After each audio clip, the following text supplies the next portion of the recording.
guys holding like these torches.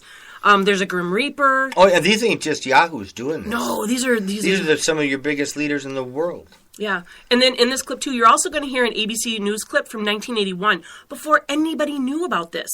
So some of the weird activities that go on there are in this clip. Yeah. Okay. But the reason that ABC News did a thing on it in the 80s is because there was such high security. They had Secret Service there, the armed guards, the sheriffs, super powerful, well-known people attend, and there's such secrecy. So it was on the news, and we're just going to play this clip for you. What have Herbert Hoover, Art Linkletter, Jack London, and Richard Nixon all had in common? Well, they've all been members of the exclusive all-male Bohemian Club in California, where every year at this time, the elite from around the country get together for 2.5 weeks of fun and games. Among its members are businessmen like Leonard Firestone and Edgar Kaiser, and political figures like Gerald Ford, Henry Kissinger, William French Smith, and George Shultz. President Reagan, Vice President Bush, and Defense Secretary Weinberger are members of other camps. Richard Nixon is a Bohemian, and so are high-ranking executives of such companies as Eastern Airlines, Standard Oil of Indiana, and Bank of America. Privacy is one of the Grove's most cherished virtues. Members may not photograph, record, speak, or write about activities at the retreat. While many public officials are Grove members, the press is a distinctly unwelcome guest. We're from ABC News. Well, get back there. Get back there. Can we talk to somebody in the... Get back there.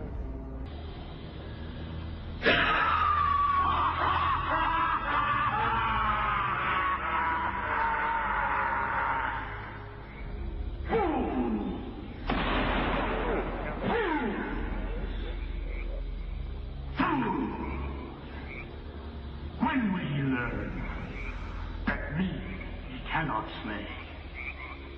Year after year he burned me in this grove, lifting your puny shouts of triumph to the stars. But when again he turned your faces to the marketplace, do ye not find me waiting at the hole?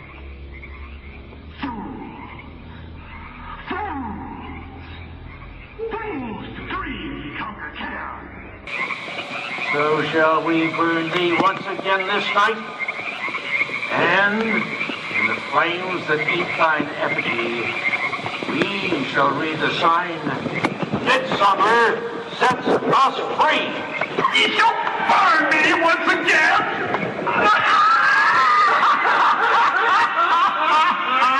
Not with these flames, which hither ye have brought from regions where I reign. Ye fools and priests, I spit upon your fire.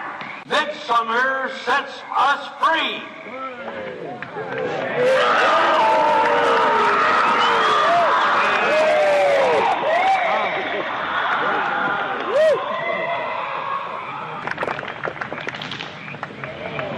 Now there you the Bohemian Grove, a 2,700-acre privately owned campground. They probably can't even hear you.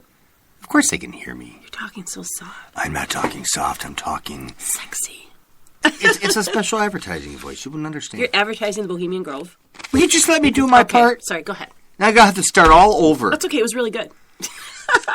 Go ahead.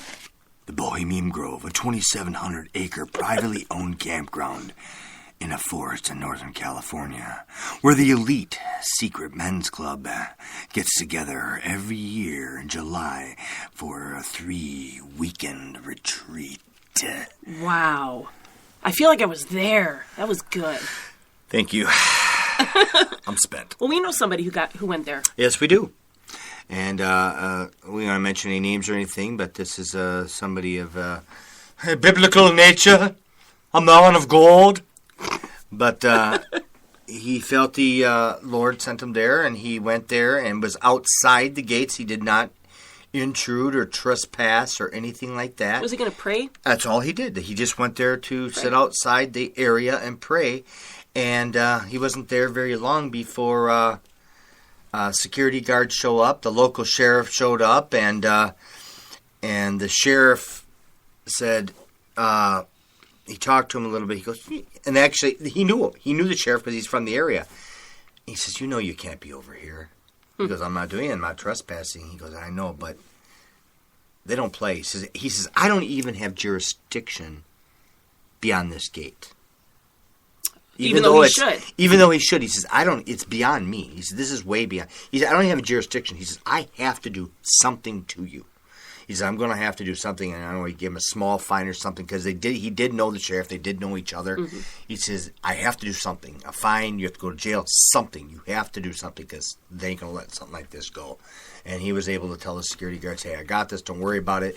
And what the big deal was is just like, they don't want anybody even praying over there. That's a big thing. This is beyond, just... Well, this is a spiritual issue. This is somebody who wasn't advertising on TV. This is somebody we know personally. Yeah.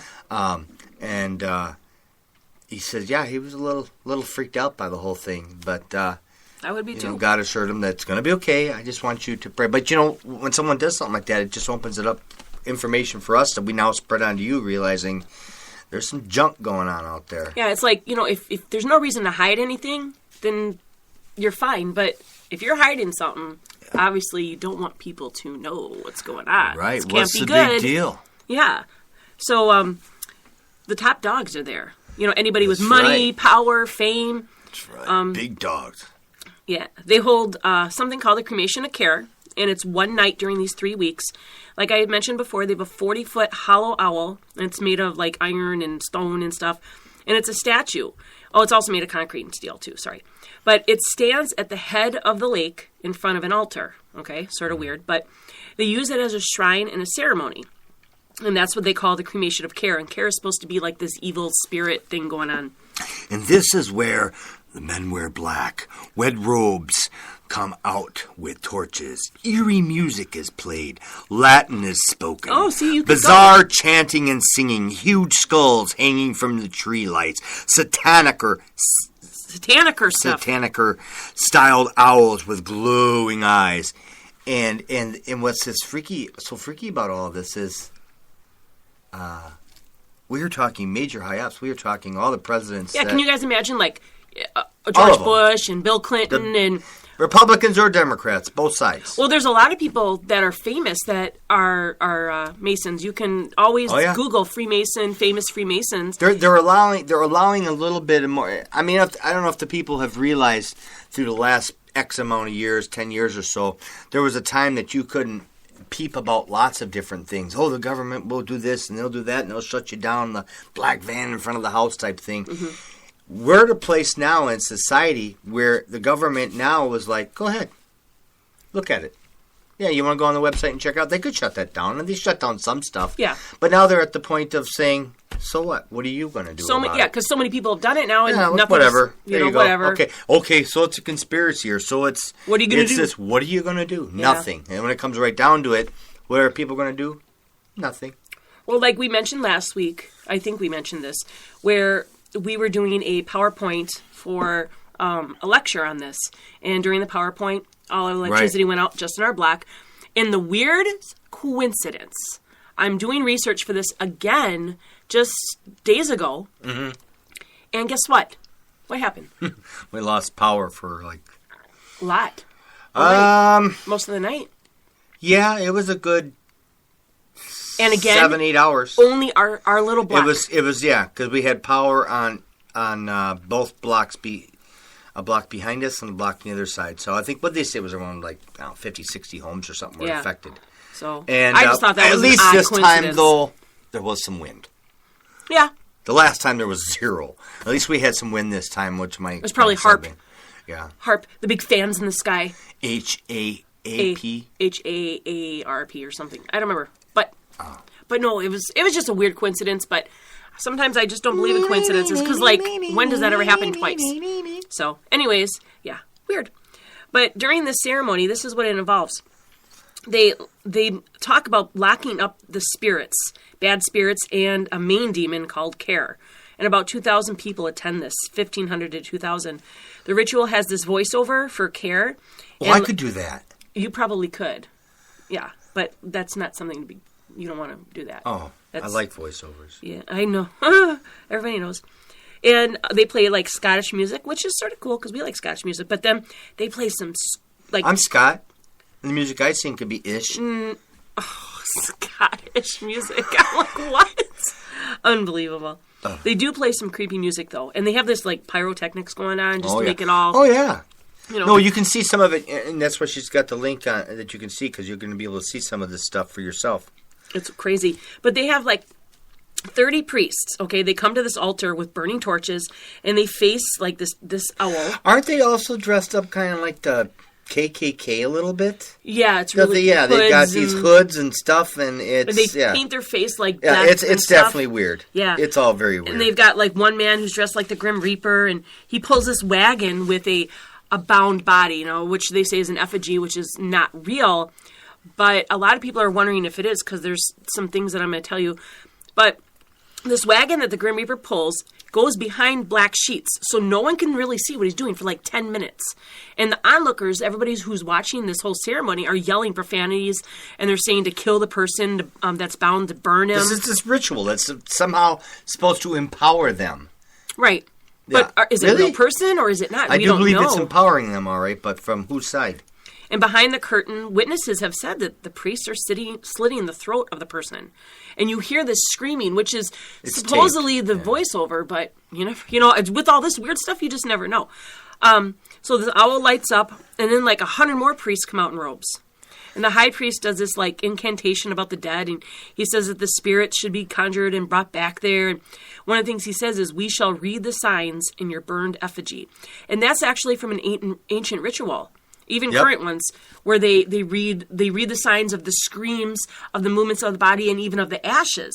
You know, this reminds me of a scripture in Leviticus 18:21. It says, "And thou shalt not let any of thy seed pass through the fire to Molech, neither shall thou profane the name of thy God. I am the Lord."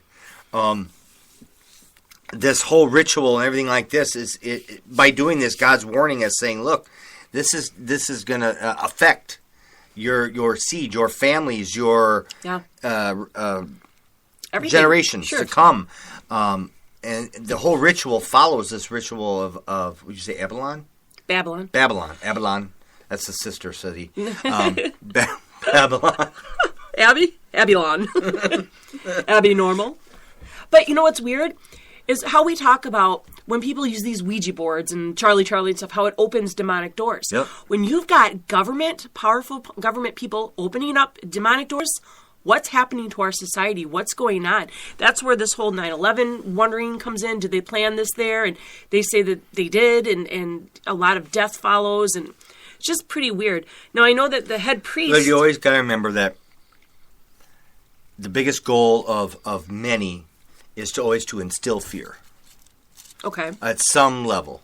It's about instilling fear. Whether it's instilling fear for your children's safety, or instilling fear about your money, or your home, or your food, or your vaccinations, or whatever it is, it's about instilling fear. Because if you can instill enough fear in somebody, they're going to have a certain amount of trust that you're going to help them.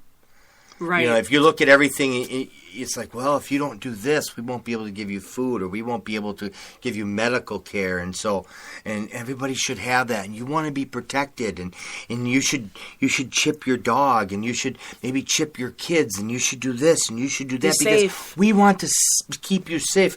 Oh, and identity theft, we should chip you, and we should do this, and everything's about instilling enough fear that it takes control of you. Because most people do anything they can for their kids or their family.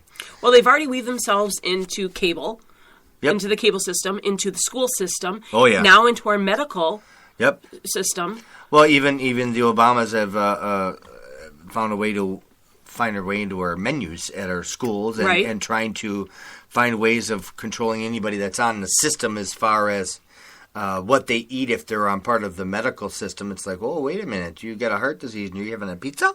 No. Because it's a conspiracy, man.